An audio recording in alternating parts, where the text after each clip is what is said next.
Every time मैं आप लोगों से कहती हूँ कि आप लोग जो है वो अपने मशीन्स अपने साथ रखा करें, ताकि अगर हम काम कर रहे हैं तो आप लोग उसको साथ-साथ प्रैक्टिकली करके देखें। It's a virtual classroom, it's not a physical classroom ज जहाँ पे मैं चेक कर सकूँ इन पर्सन कि what you people are doing. लेकिन आप लोग बड़े आराम से अपने लैपटॉप्स पता नहीं कहाँ रख के खुद बेड से निकल के क्लास जो है उसको जॉइन कर लेते हैं। और फिर बाद में मुझे सारा दिन टेक्स्टिंग हो रही होती है कि हमारा ये प्रॉब्लम है, हमारा वो प्रॉब्लम है। ठीक है, फिर मैं आपके साथ अपना स्ट्रिक्ट एटीट्यूड कर लूँगी। You will only only allowed to discuss with me your problem in during the class hours, not after that.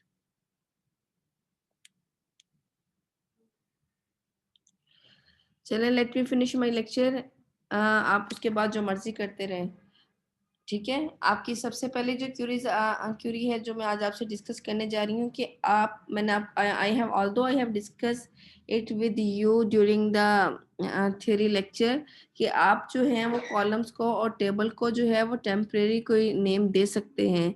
लेकिन उसको उसको हम एलियास कहते हैं, लेकिन उस नेम के से आपका ना तो ब्रैकेट आपका टेबल के अंदर वैल्यूज़ चेंज होती हैं, ना ही परमानेंट आपका टेबल चेंज हो जाता है। आप ये सब कुछ जो है वो टेम्परेरी बेसिस पे करते हैं। जैसे कि मैं टेम्परेरीली कह दूँ अब मेरे पास मेरे टेबल के अंदर जो एट्रीब्यूट है that is with the name of customer ID, और मैंने उससे कहा कि instead of customer ID that should be show like it's ID for the time being. तो वो मेरे पास जब मैं उसको रिजल्ट में उसको शो करवाऊँगी तो वो टेम्परेरीली मेरे पास attribute as a ID represent हो रहा होगा। लेकिन फिज़िकली उसका डाटा जो है वो डेटाबेस के अंदर चेंज नहीं होगा, ना वो उसका डाटा चेंज होगा, ना खुद उसकी जो उसका एट्रीब्यूट का नेम क्लियर होगा। तो आप ये दोनों चीज़ें जो हैं ये आप कॉलम्स के साथ भी कर सकते हैं, और इवन दो कि आप टेबल के साथ भी जो है वो वैल्यूज़ को चेंज करवा सकते हैं। टेबल का नेम भी जो है वो चेंज करवा सकते हैं।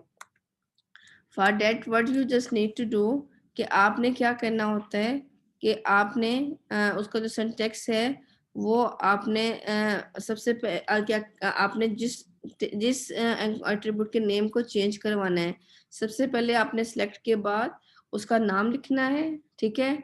उसके बाद वो आपके पास उस टाइम किस तरीके से शो हो, एज़ का कीवर्ड लगा के आपने उसका नाम लिख देना होता है।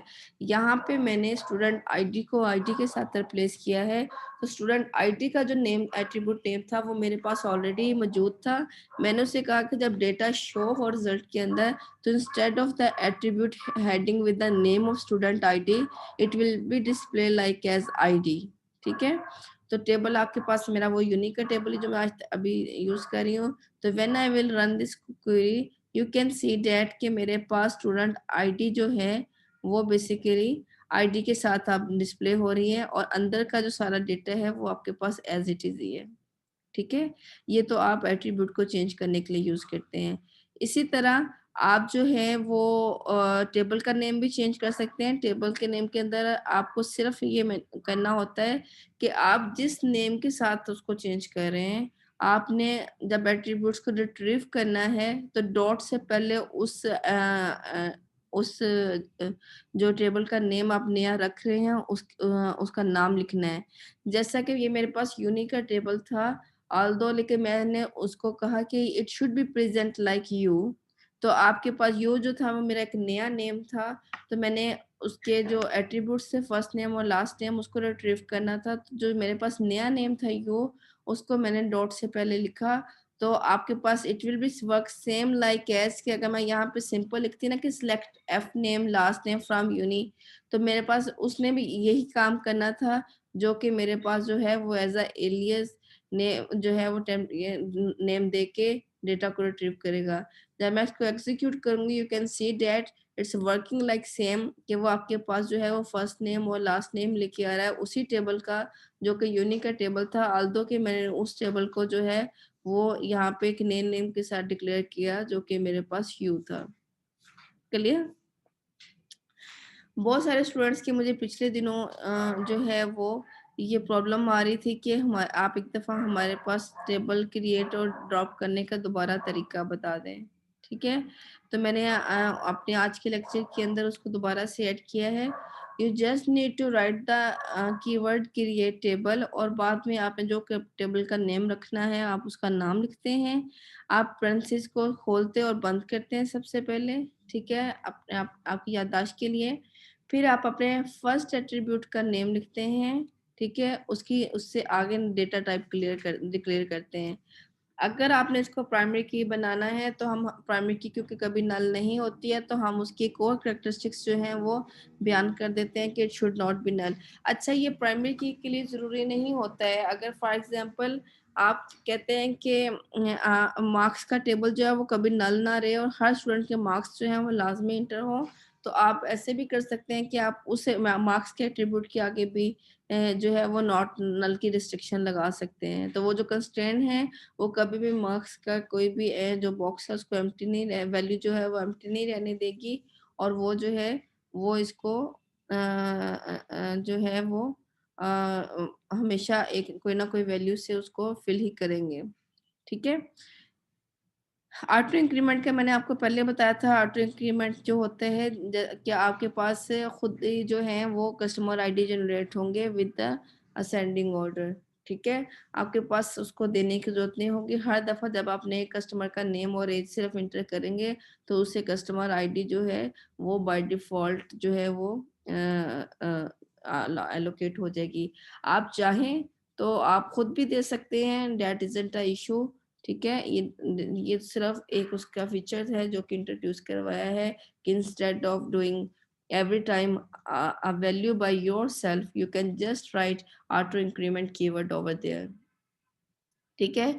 And lastly you just mention the attribute name whose which you want to keep the primary key, तो आप उस प्राइमरी की के बाद जो है वो आपके पास हम जब भी हमेशा अगली लाइन में जाना है अगर वो कंटिन्यूअसली लिंक कर रही हैं एक दूसरे से तो you just place a comma at the end of the line, और लेकिन जो आपकी लास्ट लाइन होती है उसके बाद में आपने कोई कॉमा नहीं डालना होता है। तो आप जब इसको रन करेंगे तो you can see a table has been customer table has been created, लेकिन यहाँ पे भी वो मेरे पास उसको नल भी देगा और प्रॉब्लम भी क्रिएट करेगा क्योंकि मेरे पास ये टेबल जो है ये ऑलरेडी मौजूद है, ठीक है? हम एक ही नेम के 2 टेबल जो हैं वो क्रिएट नहीं कर सकते। कोई भी डेटाबेस ड्रॉप करनी है या आपने जो है वो क्या कहते हैं टेबल ड्रॉप करना है यानी कि डिलीट करना है, you just need the you use the word drop और उसके बाद आपने टेबल या डेटाबेस लिखना है। अगर डेटाबेस डिलीट करें तो डेटाबेस लिखना है, अगर टेबल डिलीट करें तो टेबल डिलीट करना है और बाद में आपने जिस टेबल को डिलीट करना है उसका नाम लिखना है। अच्छा, कुछ स्टूडेंट्स का यहाँ पे एरर ऐसे फिर भी आता है, उसकी रीज़न क्या होती है कि ये मेरे पास है, मैंने आपको बताया था कि ये मेरे पास डेटाबेस और स्कीमास होते हैं जो कि मेरे पास जो हैं वो लेफ्ट जो पैनल है उसके अंदर शो हो रहे होते हैं। अगर मैं कोई यहाँ पे देखिए मैंने जब इसको हाइलाइट किया इस डेटाबेस को तो स्कीमा एसटीडी का मेरे पास शो होने लग पड़ा। अगर ये मेरे पास यहाँ पे इनेबल नहीं होगा और मैं यहाँ पे टेबल क्रिएट करने की कोशिश करूँगी तो मुझे तब भी एरर आएगा कि आपका टेबल जो है वो क्रिएट नहीं हो सकता। उसकी रीज़न क्या थी? उसकी रीज़न ये थी कि मैंने कोई स्कीमा जो है वो सिलेक्ट नहीं किया हुआ, ठीक है? और अगर आपके पास उस टेबल नेम से ऑलरेडी टेबल एग्जिस्ट करता है तो you can see my error कि वो कह रहा है कि आपके पास टेबल कस्टमर जो है वो ऑलरेडी एग्जिस्ट करता है, ठीक है? तब भी आपके पास एरर आएगा। तो मैंने यहाँ पे एक टेबल क्रिएट किया जिसमें कस्टमर के नेम का, जिसमें कस्टमर आईडी थी, नेम थी, उसकी एज थी और इसी स्कीमा के अंदर मैंने एक और टेबल क्रिएट किया सिटी का, जिसके अंदर मैंने सिटी आईडी और सिटी नेम के 2 एट्रीब्यूट रखे, जिसके अंदर प्राइमरी की जो थी वो मेरे पास सिटी आईडी थी। आपने यहाँ पे नोटिस किया कि मैंने यहाँ पे अभी ये 2 डिफरेंट टेबल हैं, they are not have any common attribute, ठीक है? क्योंकि मैं आपको आगे जाके बताना चाहती थी कि अगर आपने टेबल को ऑल्टर भी करना हो तो उसकी क्या रीज़न है। अब मैंने नेक्स्ट उसमें दोनों टेबल्स के अंदर वैल्यू इंसर्ट की, उसका मैंने आपको तरीका बताया हुआ था कि you just write down the keyword insert into, उसके बाद आपने टेबल का नेम लिखना है, टेबल के नेम के बाद आपने उसके एट्रीब्यूट्स के नेम लिख देने पेरेंथेसिस के अंदर, ठीक है, देखें कि कितनी सिंपल लैंग्वेज है कि जो आप यूजुअली करते हैं अपने रूटीन के अंदर, बिल्कुल ये उसी तरह वर्क करती है कि अगर आपको अंडरस्टूड बात है कि अगर मुझे अगर मैं टेबल ड्रा कर रही हूँ पेंसिल के साथ, तो मुझे सबसे पहले तो उसका नेम टेबल ड्रा करने के बाद उस टेबल को एक नेम देना है जो कि मेरे पास कस्टमर होगा, ठीक है। फिर मैं नेक्स्ट डेफिनेटली वैल्यू डालने से पहले उसके एट्रीब्यूट्स के नेम लिखूंगी लाइन लगा के, तो ये सारे कस्टमर के एट्रीब्यूट्स के नेम आपने एज इट इज लिख देने हैं। जब आप एट्रीब्यूट्स के नेम लिख देंगे तो उसके बाद आप वैल्यू इंसर्ट करना शुरू करेंगे, तो वो आपके पास ज़ाहिर है कस्टमर आईडी आपके पास सबसे पहले है, तो आपने कस्टमर आईडी पहले लिखना है। आपके पास कस्टमर नेम नेक्स्ट एट्रीब्यूट है, आपने उसका नेम लिखना है। नेक्स्ट आपके पास एज है, तो आपने उसको लिख देना है। जैसे आप अपनी नॉर्मल ज़िंदगी के अंदर वर्क करते हैं, बिल्कुल आपके पास सीक्वल जो है वो इस यूँ ही वर्क करती है। ठीक है, आपने इन दोनों के अंदर वैल्यू इंसर्ट करने के बाद उसको रन किया, तो यू कैन सी दैट कि मेरे पास ये वैल्यू जो है ये इंसर्ट हो चुकी हैं। ठीक है, ये मेरे पास कस्टमर आईडी है, ये मेरे पास कस्टमर नेम है, और अभी ये मेरे पास सिटी आईडी आ रहा है क्योंकि मैंने इसको अपडेट कर दिया हुआ। आप अभी इसको इग्नोर करें और नेक्स्ट आपके पास कस्टमर एज आ रही है। ठीक है, इसी तरह सिटी का टेबल जो है उसके अंदर जो है वो जब मैंने उसको वैल्यू इंसर्ट की, तो you can see that city ID और सिटी नेम की वैल्यूज जो है वो मेरे पास डिस्प्ले होना शुरू हो गई। ठीक है, अगर आप एक टेबल क्रिएट कर चुके हैं और आपको लग रहा है कि मुझे जो है वो इसके अंदर एक और एट्रीब्यूट की ज़रूरत थी और टेबल तो ऑलरेडी मैंने क्रिएट कर लिया और मैं भूल गई या मुझे बाद में उसकी ज़रूरत पड़ी, तो उसके लिए आपके लिए जो कीवर्ड होता है वो ऑल्टर का होता है। ठीक है, ऑल्टर का वैसे भी मतलब जो है वो यही होता है कि आप चीज़ों को चेंज कर मॉडिफाई करते हैं। तो ऑल्टर टेबल लिखने के बाद आपने जिस टेबल को ऑल्टर करना है उसका नाम लिख देना है, उसके बाद keyword add column city ID. ठीक है, उस कौन सा कॉलम उस ऐड करना है, सिटी आईडी का कॉलम करना है। उसकी डेटा टाइप क्या होगी, उसकी डेटा टाइप इंटीजर होगी। कहाँ पे करना है, कौन से एट्रीब्यूट के बाद, तो उसके लिए आपने वर्ड कीवर्ड आफ्टर लिख के, तो आप कस्टमर का नेम मैंने यहाँ पे लिखा कि कस्टमर के नेम के बाद जो है वो उसके अंदर इंटर हो, तो यू कैन सी दैट कि जब मैंने इसको एग्जीक्यूट किया तो आपके पास कस्टमर नेम के बाद जो है एक सिटी आईडी का एट्रीब्यूट जो है वो इसके अंदर जो है वो इंटर हो गया। लेकिन जब अभी ये मेरे पास एट्रीब्यूट जो है वो क्रिएट हुआ है, उसकी वैल्यू मैंने अभी इंटर नहीं की है। आई गेस कि मैंने इसका स्क्रीनशॉट लिया था। I will place it in our I have placed it in there.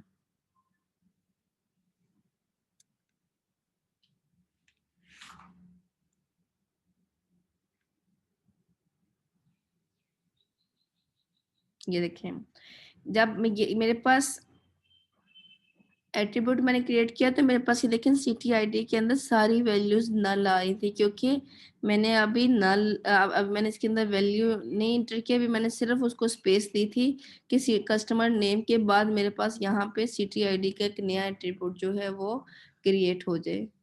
ठीक है, अब जब आपने वैल्यूज इंटर करनी है तो आपको याद होगा कि मैंने आपको लास्ट लेक्चर के अंदर एक अपडेट का फंक्शन बताया था कि आप अपडेट करने के बाद जो है वो अपने टेबल की वैल्यूज को इंटर कर सकते हैं, जिसमें हमने एक स्टूडेंट का फर्स्ट नेम और लास्ट नेम जो था उसको अपडेट किया था with the help of student ID.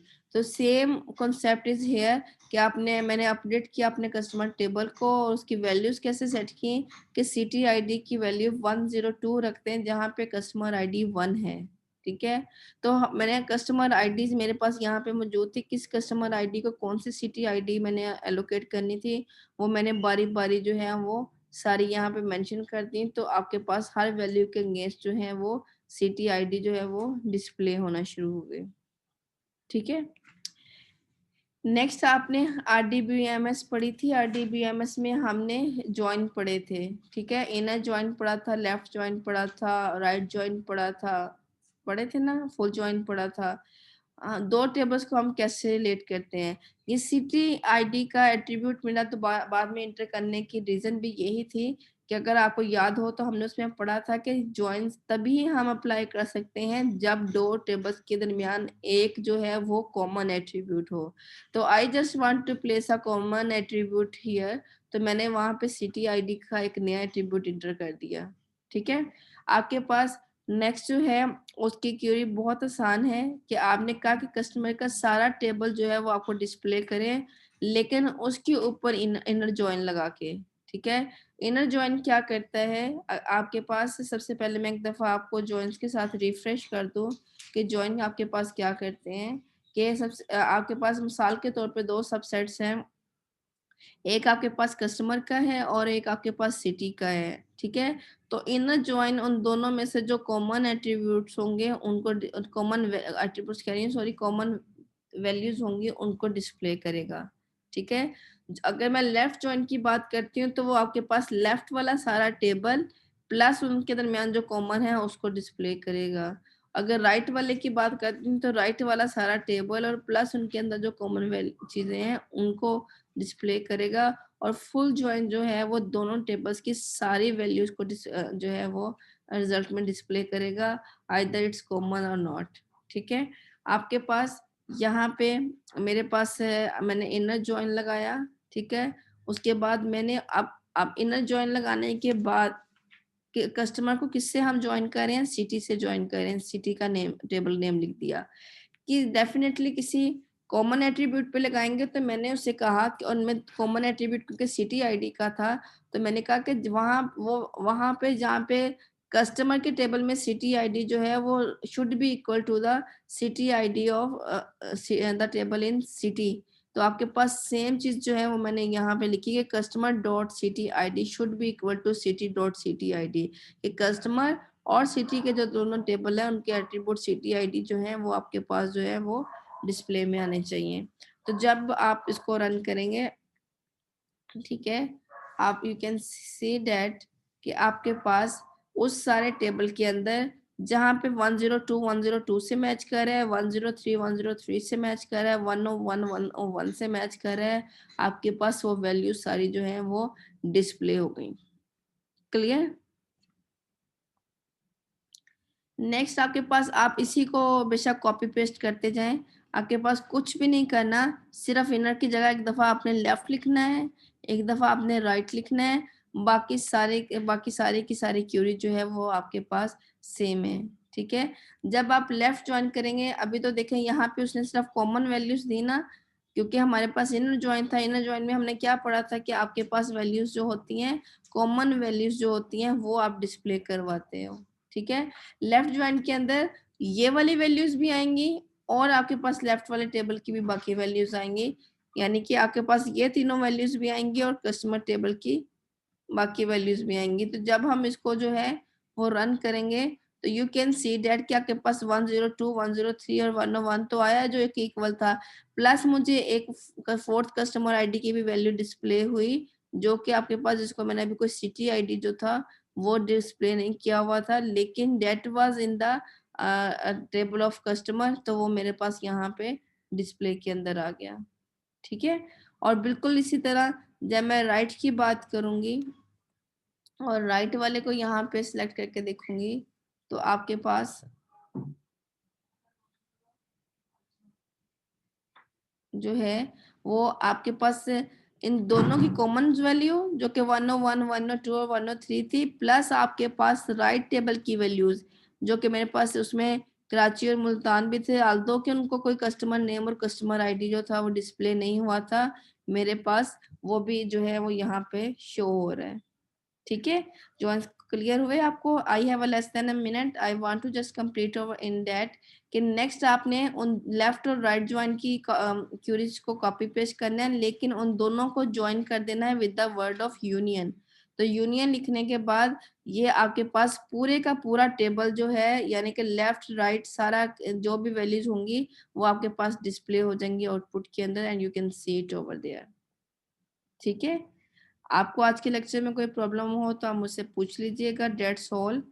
तो हमने जॉइन ऑलरेडी काफी डिटेल में पढ़े हुए हैं और होपफुली कि it's would be clear to all of you. ठीक है, thank Okay, you so ma'am. Much for your time, hopefully you will do it by yourself.